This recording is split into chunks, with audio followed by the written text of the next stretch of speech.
When you're a child, you trust the world around you without question.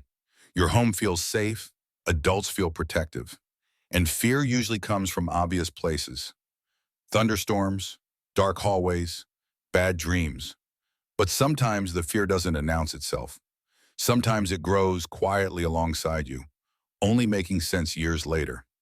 The first story comes from a man who says his earliest memory of fear didn't come from a nightmare, but from something that happened while he was wide awake. He was 6 years old and living in a small house at the edge of town. His bedroom was at the end of a narrow hallway, and every night his mother would leave the hallway light on with his door slightly open. He says that sometime after midnight, he would wake up and see a shadow standing just outside his doorway. At first, he assumed it was his mother checking on him. The shadow was tall and unmoving, stretched across the wall by the hallway light. He would call out softly, "Mom," but never got an answer. After a while, he stopped calling. The shadow never entered the room. It just stood there. This happened almost every night for months. Eventually, curiosity replaced fear. One night, he sat up in bed and watched more closely. The shadow wasn't shaped like a person standing naturally.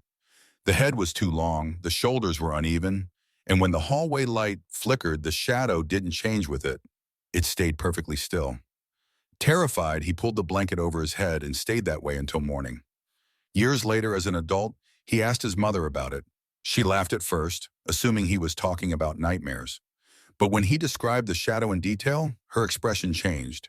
She told him there was a brief period when she used to wake up at night feeling like someone was standing in the hallway. She never saw anything, but she stopped leaving the light on because it made her uncomfortable. The shadow stopped appearing shortly after. The second story comes from a woman who grew up in a quiet suburban neighborhood. When she was 8 years old, she started hearing her name being called from outside her bedroom window at night. Her room was on the second floor.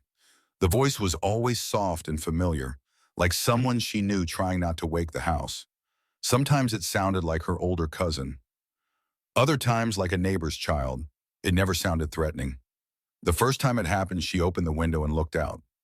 No one was there. The street was empty. She assumed she imagined it, but the voice kept coming back. Every few nights, always after midnight, always calling her name only once or twice, never shouting, never whispering, just enough to make her sit up in bed and listen. She eventually told her parents. Her father checked outside one night when the voice called again. He found nothing, no footprints, no signs of anyone nearby. He installed motion lights anyway. The voice stopped shortly after the lights were installed.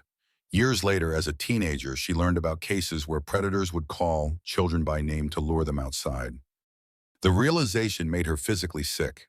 She still doesn't know how anyone would have known her name or why the voice stopped so suddenly. She never slept with her window open again. The third story comes from a man who says his childhood fear followed him into adulthood. When he was 5, his family lived in a large house with a finished basement. The basement had a playroom where he spent most afternoons alone while his parents worked upstairs. At the far end of the basement was a storage room with no light, just a door that stayed shut. One day, while playing with his toys, he heard the storage room door creak open. He looked up and saw nothing inside, just darkness. A few seconds later, he heard breathing. Not heavy breathing, not fast, just slow, steady breaths, as if someone was standing just out of sight. He froze, staring at the doorway. The breathing continued for nearly a minute before the door slowly closed again. He ran upstairs screaming. His parents searched the basement and found nothing. They told him it was probably the house settling. Over time, the incident was brushed off as imagination, but it didn't stop. Over the next 2 years, he says the door would open on its own when he was alone. Sometimes he would hear breathing. Other times he would hear quiet footsteps moving just beyond the door. He refused to go into the basement alone. Eventually, his parents stopped using the basement entirely. As an adult, he returned to the house after his parents moved out. The basement had been renovated. The storage room door was gone, replaced by a wall. He stood where the playroom used to be and felt an overwhelming sense of dread. He left after only a few minutes. He says he still dreams about that door opening. What makes childhood horror so unsettling isn't just the fear itself. It's the helplessness. Children don't have the context or power to explain what they're experiencing. They trust the adults around them to protect them, even when those adults don't understand what's happening. And sometimes the most disturbing part isn't what happened back then. It's realizing years later that the fear may have been justified. Because some things don't come from imagination. Some things wait quietly until someone is old enough to understand what they were really seeing.